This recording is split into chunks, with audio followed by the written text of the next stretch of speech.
Subscribe channel Truth.id dan aktifkan lonceng notifikasi untuk mendapatkan informasi seputar live streaming dan video khotbah terbaru.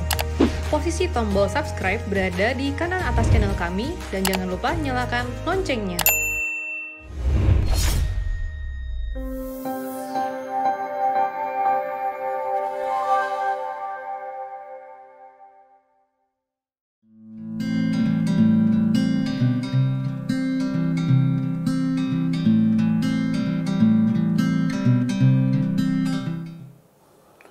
Shalom saudaraku, Anda bertanya Alkitab menjawab episode yang ke-64 dari 0813 2586 sekian. Setelah Yudas Iskariot berdosa menyerahkan Tuhan Yesus, apakah ia dapat pengampunan atas dosa itu? Kelihatannya tidak, sebab dia tidak menunjukkan pertobatannya seperti Petrus yang menangis terseduh-seduh. Dan yang kedua, ia bunuh diri dalam keadaan frustasi itu. Perlu saudara ketahui bahwa sangat besar kemungkinan Yudas tidak bermaksud untuk benar-benar menjual Yesus. 30 keping perak itu uang yang sangat kecil. Tidak sepadan dengan nilai pengorbanan Yudas menyerahkan gurunya kepada imam-imam kepala. Maksud Yudas sangat besar kemungkinan ia ingin segera melihat pernyataan kerajaan yang dimimpikan oleh mereka murid-muridnya, juga seperti yang diingini oleh orang-orang Yahudi, yaitu seorang Mesias duniawi. Dengan menempatkan Yesus dalam situasi yang sulit, di mana ia ditangkap dan tentu ada dalam ancaman kematian.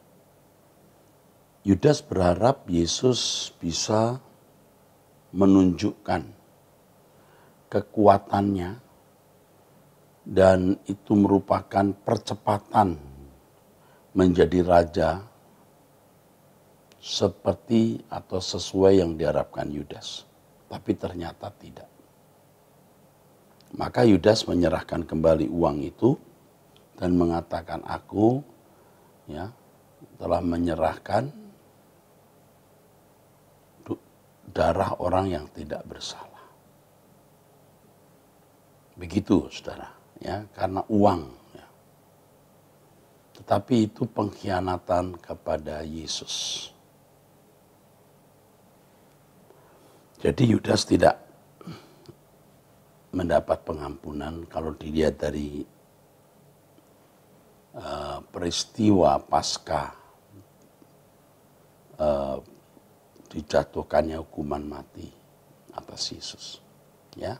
Oke. Hal lain juga perlu diketahui bahwa Yudas disebut sebagai anak kebinasaan. 0811 542 sekian. Salam Pak Era, saya sudah lama mengikuti pengajaran dari Suara Kebenaran, kurang lebih 4 tahun. Banyak hal-hal yang saya dapatkan dalam pembelajaran itu, sehingga saya dapat memposisikan hidup saya untuk menyenangkan Bapa di surga, seperti Yesus peragakan, walaupun masih terseok-seok. Pertanyaan saya, menurut pandangan Bapak mengenai orang yang bunuh diri karena alasan sakit penyakit yang tak kunjung sembuh, orang itu semasa hidupnya sangat baik terhadap orang lain, sangat peduli, menjadi aktivis gereja, dan atas kepergiannya banyak orang yang merasa kehilangan. Apakah orang tersebut bisa masuk surga atau sebaliknya? Pada umumnya orang masuk neraka yang bunuh diri ini. Pada umumnya orang bunuh diri itu masuk neraka. Sebab orang tidak mungkin berbuat jahat atau menjadi jahat dalam sekejap, atau bisa menjadi orang baik dalam waktu sekejap. Orang bisa mengambil keputusan bunuh diri itu karena memang kerentanan dari jiwanya yang tidak dibangun dalam satu hari. Tetapi tidak mutlak. Kita tidak tahu menit-menit atau detik-detik terakhir sebelum seseorang mengembuskan nafas. Jadi tidak bisa dipastikan. Tetapi pada umumnya tidak masuk surga. Atau hampir semuanya tidak masuk surga. Tetapi tidak mutlak. Karena sekali lagi, detik-detik, menit-menit terakhir sebelum orang mengembuskan nafas, kita tidak tahu pergumulannya dengan Tuhan. Bisa menit terakhir, bisa detik terakhir, ya. Mungkin bisa jam terakhir juga waktu dia sekarat, sebelum dia putus nyawanya, kita tidak tahu. Oke, begitulah jawaban saya. 0812 819 5 sekian. Shalom Om Eras, saya sudah menikah sejak bulan Maret 2019. Saya sekarang berada di luar negeri karena pekerjaan sebagai pelaut. Saya pertama kali dengar langsung khotbah Om Eras Natal tahun 2011 di Roxy, diajak sama teman.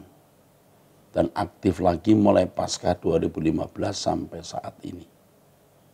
Saya mau Om Eras jadi bapak rohani saya, dan saya berterima kasih sama Om karena lewat kebenaran yang Om Eras ajarkan saya boleh berubah walaupun baru sedikit karena karakter saya memang sangat buruk. Contohnya tidak sabar dibarengi dengan kata-kata kasar, gampang marah, suka berkata kasar, masih suka tersinggung, pikiran masih jorok, kadang tidak menghargai orang, hati masih licik.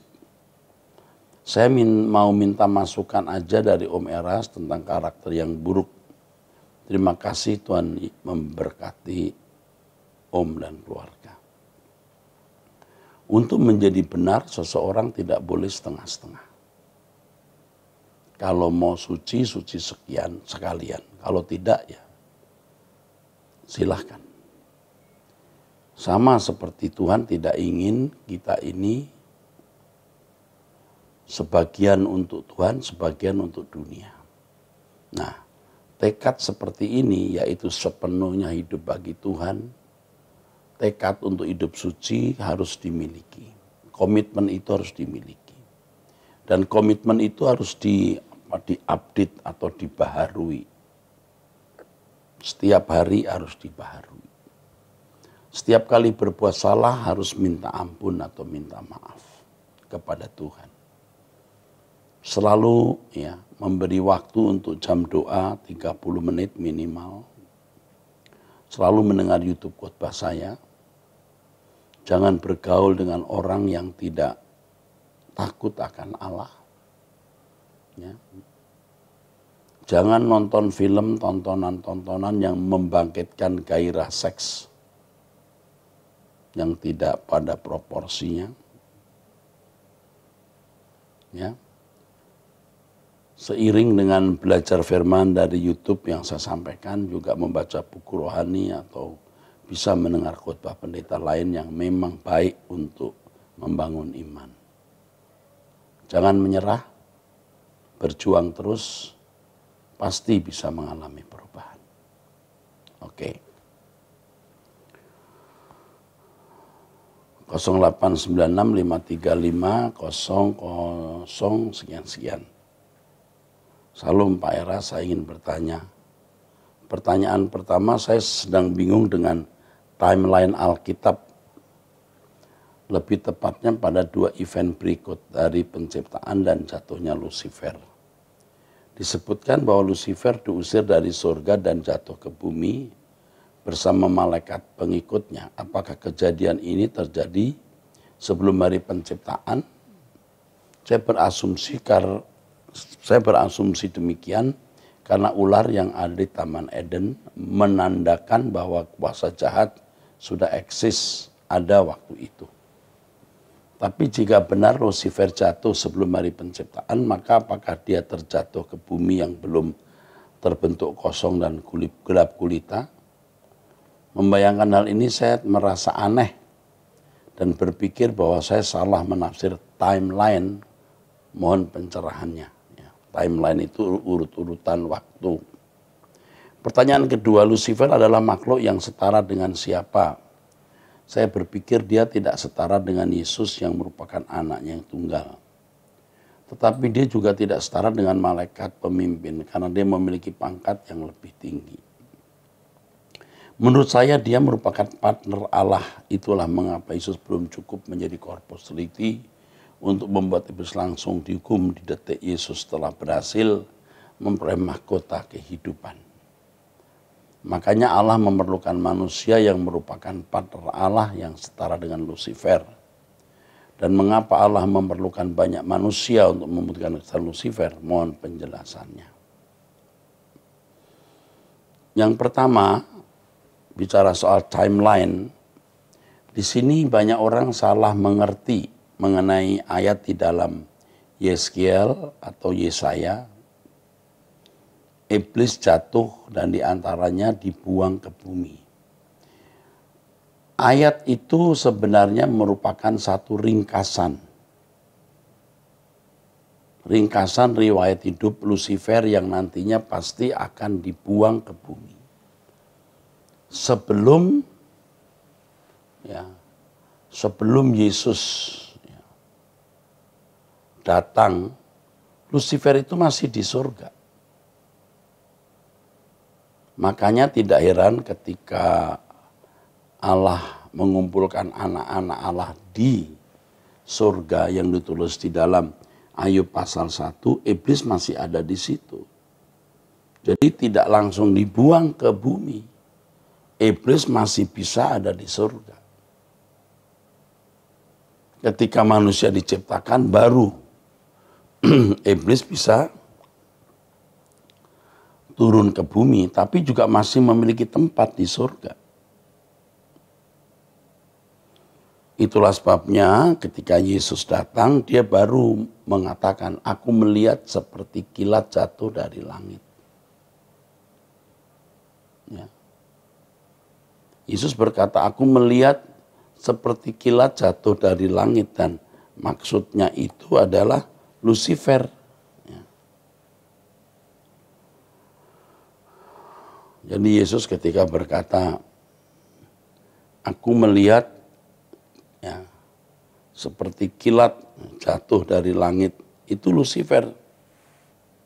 Maksud Yesus itu Lucifer.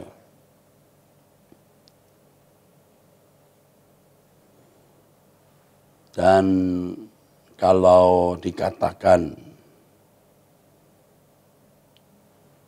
harus kalau bicara mengenai Lucifer ini setara dengan siapa? Sebenarnya susah menjawabnya. Tetapi dia bukan malaikat. Nah, maksudnya apa, Pak? Malaikat itu messenger, malakh. Kalau kita membaca di dalam Alkitab, malaikat itu artinya utusan Allah. Lucifer tidak pernah jadi utusan Allah. Ingat ini.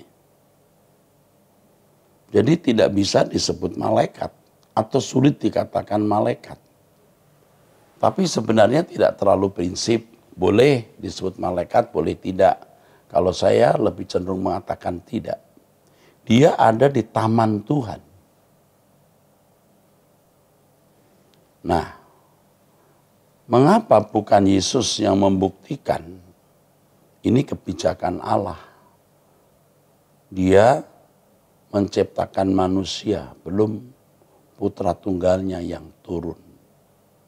Ketika manusia gagal, maka Yesus baru diutus. Oke, ketika dipersoalkan mengapa jumlahnya harus banyak, karena Alkitab mengatakan di Wahyu 6 ayat 11 bahwa ketika jumlah orang-orang yang tidak menyayangkan nyawanya cukup, dia baru datang. Yesus baru datang. Baru diakhiri sejarah iblis ini atau sejarah dunia ini. Nah, ini tentu juga tatanan dari Allah. Lebih lengkapnya mengenai Lucifer, baca buku saya judulnya Lucifer. Ya, yang halamannya mungkin hampir 300. Ini pertanyaan tidak bisa saya jawab satu kalimat, dua kalimat, nanti dipotong orang. Lalu jadi mainan orang-orang yang tidak bertanggung jawab, yang hanya mau mengacaukan pikiran orang banyak. Ya, saya kira itu jawaban singkat saya. Nanti bisa dibaca, Anda bisa menjawab ya, penanya bisa mengetahui lebih lanjut di dalam buku Lucifer. Saya kira di Tokopedia ada buku Lucifer, ya, bisa dibeli. Oke. Saya teruskan ya. 08225885 sekian-sekian. Salam Pak Erastus, saya bersyukur kepada Tuhan karena saya boleh hidup di dekade ini. Seandainya saya hidup pada 20 tahun yang lalu pasti saya binasa. Terima kasih Pak Erastus yang telah menyelamatkan saya melalui kebenaran firman Tuhan yang Bapak sampaikan. Semoga Bapak dilindungi dan diberkati Tuhan sampai selama-lamanya. Terima kasih ya kepada saudara yang mengirimkan SMS ini dari Tangerang. Ya. Saya mau bertanya apakah langit baru dan bumi yang baru yang Tuhan Yesus janjikan itu berbentuk fisik seperti bumi sekarang ini? Ya.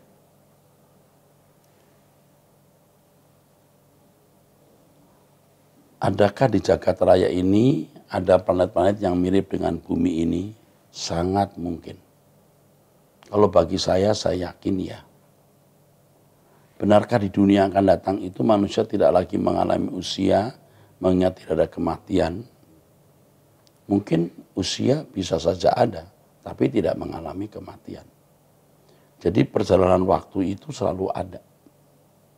Mengapa? Di surga kan orang menyanyi. Kalau menyanyi kan ada beatnya.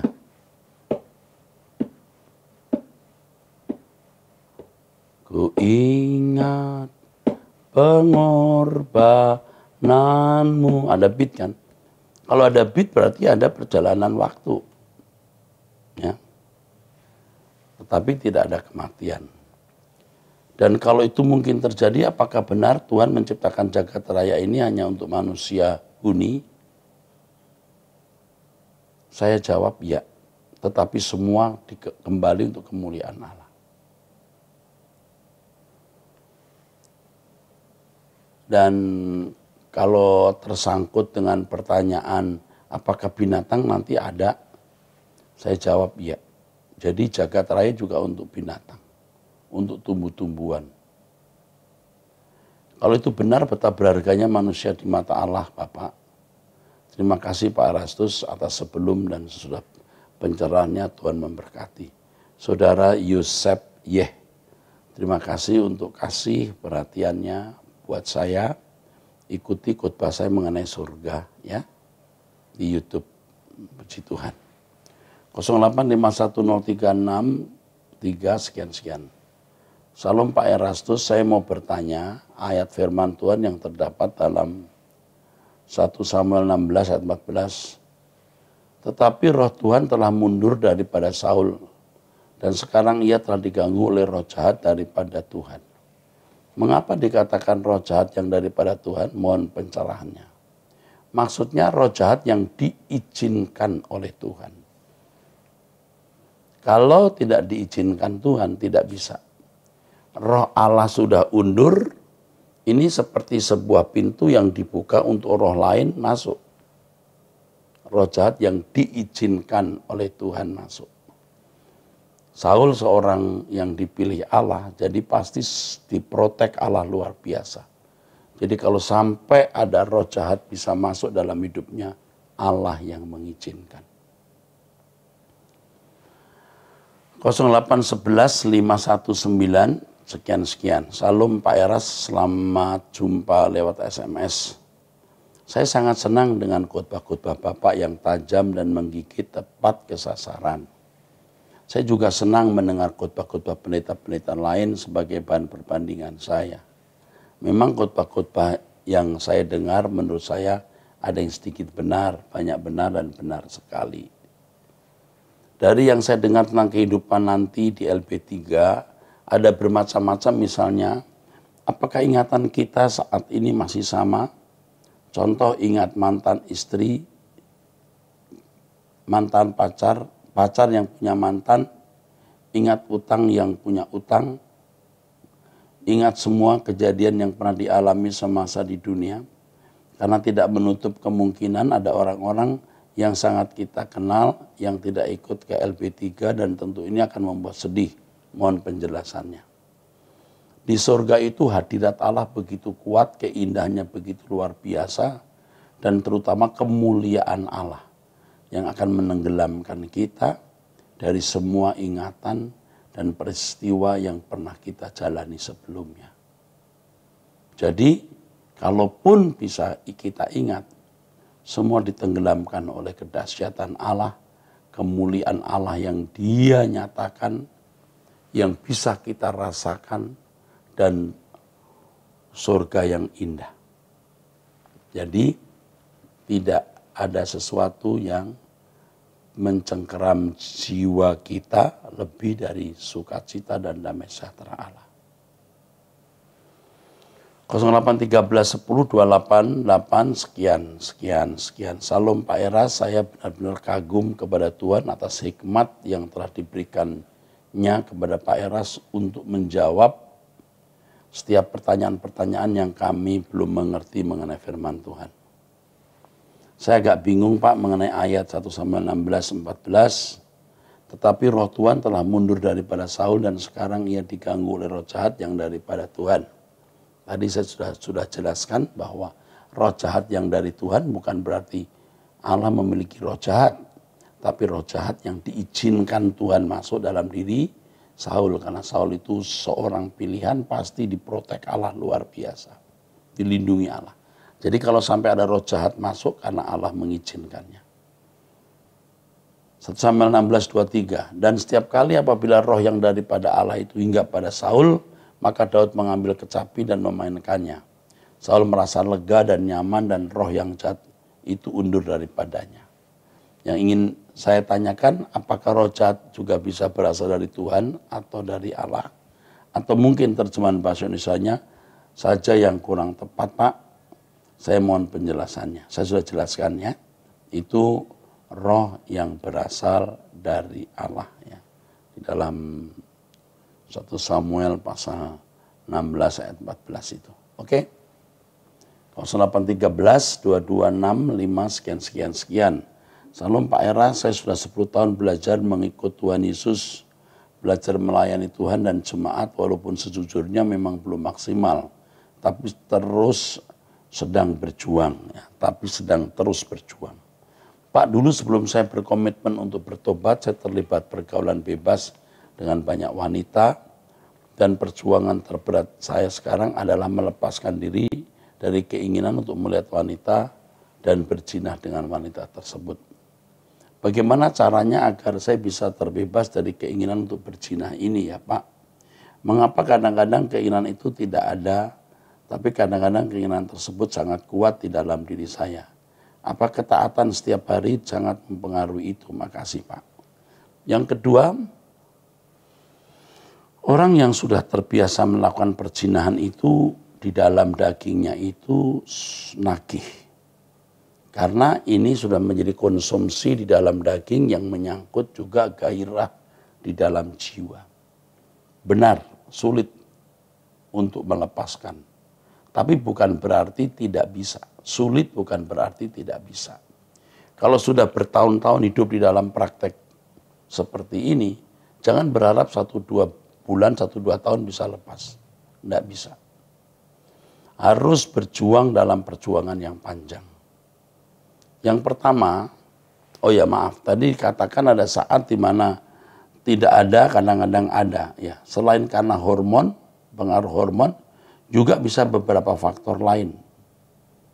Faktor lain yang biasa ya, satu, tidak ada kesibukan yang menenggelamkan Anda pada kesibukan tersebut. Tidak ada kesibukan yang membuat Anda bisa melupakan gairah yang tidak patut. Yang kedua, tontonan film. Tontonan itu penting sekali. Yang ketiga, pergaulan dengan orang-orang. Kalau kita bergaul dengan orang yang pikirannya jorok atau percandaannya jorok, ya, joke-joke-nya jorok, Anda akan terbawa.